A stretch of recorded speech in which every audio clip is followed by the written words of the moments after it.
What's good, YouTube? Benny here, bringing you my 29-1 custom tactics. It is top 100. Obviously, you know I pop out the 30-0 custom tactics like there's no tomorrow. You know that's my thing. As we go into the foot champs, hopefully it'll let me show you guys where I finished and my record, so you can see I wasn't lying. I did finish top 100, and these custom tactics did work. Here is my gamer tag. My gamer tag is the True Season. On PlayStation, if you guys didn't know, I finished 29-1. I was a bit worried that I wasn't going to finish top 100 after losing to some guy I should have never lost to, and I didn't play too many games on Friday for skill rating, so I was a bit worried, to be honest with you.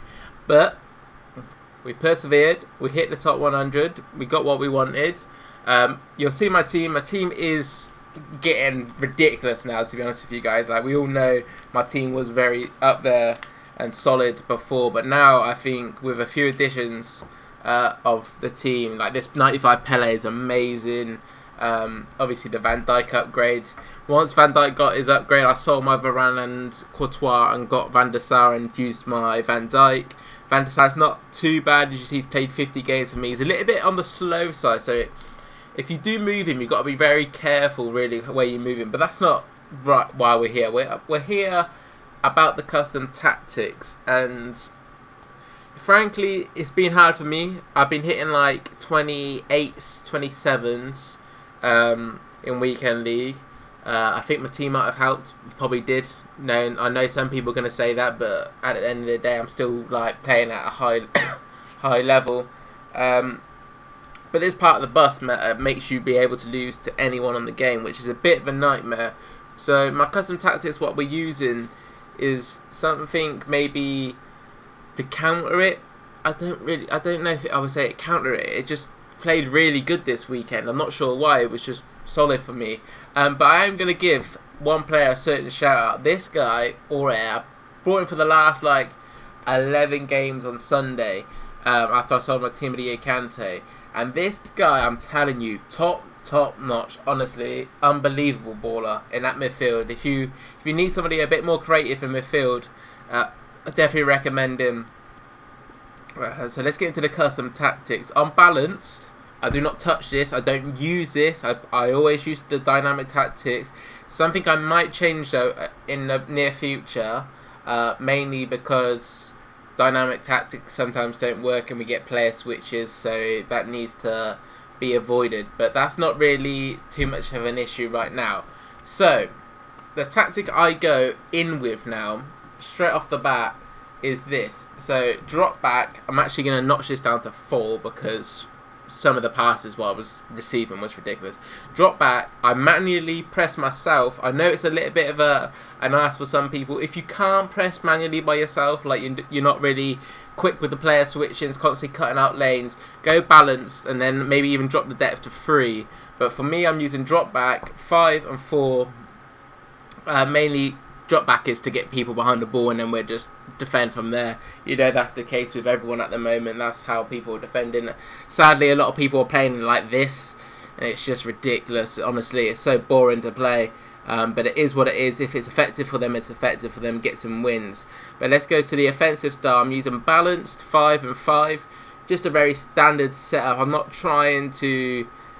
I tried a lot on 6 with this new patch, but I felt my team was too wide and like I couldn't do like short passing in between the cam and the ram quite often. And I just basically gave away the formation I am using. It is obviously the 4-2-3-1 that suits my player style to a T.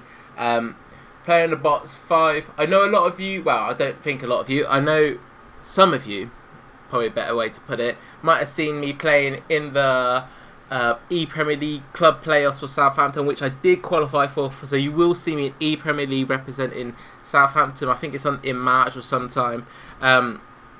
So I'll show you what I did use in that. I went with a different approach. I wanted to play very defensive within that, and just sort of take my time in attack and defense, just hold the ball, and this is what I went with. Don't really recommend it. It was very bland. I had to play super slow, and I played super slow because the gameplay was terrible when I was playing, so it did benefit me playing like this. So if the gameplay is super bad, I do recommend something like this and just take your time, super heavy, and into the game. But I think I had like in the finals I had 65% possession in both games. So yeah. So anyway, instructions. I don't use anything in the attack. So as you see, my Ram, Lamb, Cam, it's all on balance. My striker is on balance. Feel like this just gives me a nice dynamic in how they're moving around the pitch. They ain't restricted to do one thing or the other. They just constantly move about, and that actually helps with the CDMs. I've got them not on stay back, just on cover centre on both of them. I want these guys to help me in attack. As I mentioned, we got the part of the bus meta. So what we need more attackers really. Sadly, it's going to make us more vulnerable on the counter. But when you've got some super slow defensive players against us, we're going to need to bring more players into the play. So allowing these CDMs to push up into your team, excuse me, when we attack, yeah, they close the gap, but basically between your team to theirs, basically. So obviously you got Neymar, Cruyff, Pele, and Ronaldo. They're basically, once you got it into their final four, they're going to be around the 18-yard box, making runs in and out of the 18 yards. And then you've got the two CDMs maybe coming up slightly more advanced, giving you some extra runs. Maybe when you got the ball into Cruyff and you're trying to play like a pass into Neymar or Pele, but actually instead you've got the run from Vieira, so you can like dummy it and whatnot. It makes you completely easier in attack. Honestly, when I went to these custom tactics in the last 11-12 games, I destroyed everyone, man. It might have helped that I was green in every shot, because I was like, but this tactics worked amazing. Stay back on the right back and left back. So yeah, this is my tactic. Once I go straight into the game, straight off the bat, we're trying to get a couple of goals to get the lead. If you're a little bit more of a slower player, I say you could even put that on possession, which I forgot it was on. It's on balance how I play, but you could put on possession and hold the ball a little bit more if you want to be more strategized. That's not the word. Strategic. I can't even say it. But yeah, smarter. Let's just say with the ball. You're not trying to score 80 goals a game. You know, like how some of us are. Like, at the end of the day, we play FIFA to score goals, and sadly, the patch isn't that. If I got the lead, this is the tactic I use. Got drop back 5. We're probably putting this down to 4 once again. Like I mentioned, I was using it on 5, so I could press a little bit easier. But I was playing some other pros yesterday, and they kept having these balls down the wing on me, even though I have stayed back on my right back and left back. So maybe my depth wasn't deep enough for my fullbacks to actually clock onto. So yeah, 4 on this, width 5. We're not trying to like stretch them out. I've had 6, and I felt like they had too much space in the middle, especially when they was like attacking down the wing, and then they would pass it into their CDM. Once they had the ball in the CDM, they had so much space in the middle because of what I was basically using. So yeah, depth 4, offensive style, possession this time. As I mentioned, we've got the lead. We've got like a 2-goal lead now, and this is where we're trying to hold it. We're not trying to force too many. We'll like use their mistakes to our advantage now. 3 players in the box. We're not trying to commit too many people. As I mentioned with this, you got quite often the pass to the Ram and Lamb on the edge, and you could do like the fake shot, like an angle fake shot, and it's like a little speed boost, and then you can shoot across goal. And if you can get that put down to a T, it's very effective.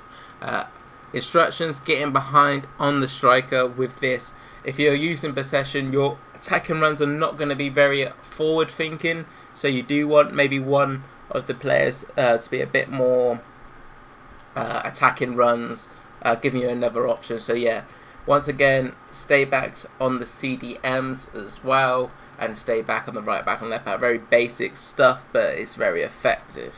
If we're trying to chase the lead, if we're 1 goal down, 2 goals down, depending on the time. If I'm 1 goal down and there's still plenty of the game to go, I still use this. I don't really go to this attacking like instruction, well, ultra attacking instruction until about I would say like the last 20 minutes if it's 1-0. If it's 2-0, I'm probably doing it around the 50th to the 55th, I would say, just to try and get an early one back. So yeah, as you see, I'm using pressure and heavy touch, depth 7, width 5. Could even raise that up to 8. It really depends how bad you need to score goals. But I use 7. That's not even 7. That's 7. I think it was meant to be 7. Sorry, guys. It was either 7 or an 8 you should use. But yeah, 7 on there, so you could just constantly press them. And with the formation I'm using, it's super easy to press people, squeeze them. But once you get hit, if they get past the early press, then it's going to be a little bit more difficult on the defensive side. But if you're smart, you can be super aggressive in defense with maybe like one of your centre backs and get the ball early. It all depends. Offensive style balanced, width 3, players in the box 6. So with the formation I'm using, the 4-2-2, I want the team to be quite narrow in attack. So I've got my Ram, Lamb, CDMs in more advanced as well, and my strikers. I want them to be quite tight so I can do 1-2s in between, and then obviously I've got the right back and left back on balance as well, so they're going to give me the width in my attack, so I don't really need to worry about having this too high or too balanced, because I'm going to have natural width with how the team is just basically with the formation. But then we got 6 players in the box, just want more numbers going up into attack. You know how it is, very simple. You could up it if you really want, but usually I do about 6. Instructions, I use 0 instructions with this one, mainly because I ain't got a clue what to use with 4-2-2, to be honest with you. I've tried all sorts and I've never enjoyed it. So when I've used everything on balanced, that's when I've had the most like success with it, really. As you see, I've got cover wing on the CDMs as well, because I mentioned with the right back and left back giving you the help and attack, you want this cover wing, so Ori and Vieira sort of cover the wing if they are too advanced. So yeah, but yeah, simple as everything on balance, keep it how it is, and then ultra defensive. This is like last 5 minutes, you know, they're putting that pressure on, they're trying to kill us, you know, they're putting everything, they're basically using that 4-2-2 and coming at us and trying to get them goals, and we got like a 1 or 2 goal lead. This is the ultra defensive, drop back 5-3. You know, it's just get numbers behind the ball. That's what this tactic is basically. Width in attack is 5 and players in the box 3. As I mentioned, we're not trying to bring too many people into attack at this point. And offensive style is possession, because once people are pressing quite often, you want the people to come short, so it's easier to get the ball from A to B basically. If you have maybe like a long ball or balance or something, you could, if you get pressed early and you make a mistake and you got long ball, a lot of the players sort of push forward and you could really get countered by that. So don't really recommend that. I just use possession, and then if I want them to make a run, I just tap L1, which makes the player you're pointing at do an advanced run, or R1 to bring them close, really up to you. As you see, instructions are stay back, come back on the wingers, stay back on the left back, right back, stay back, cover centre on the CDMs. Because we ain't got the attacking approach, we don't need to put cover wings. Come back on the cam and come back on the striker. Simple as, really, we're just trying to defend. We ain't trying to really score. If we are, it's just a pure counter attack, and we're using a width in, really. That's what I would say with this. You can't really don't play narrow with this, like through the middle. Use the width, and with the right mid and left mid, they make quite good runs because of the getting behind instruction on support runs. You don't have to put it on, but they naturally do make good runs depending on the players. But yeah, that'd be it for the video, guys. Hopefully this tactic helps you guys out a lot, and hopefully you can get some better results in weekend leagues. I do know a lot of people are struggling. If you've got any questions about what I'm using, why I'm using, just put it in the comments, and that'll be it, guys. Don't forget to leave a like, comment, subscribe, and peace.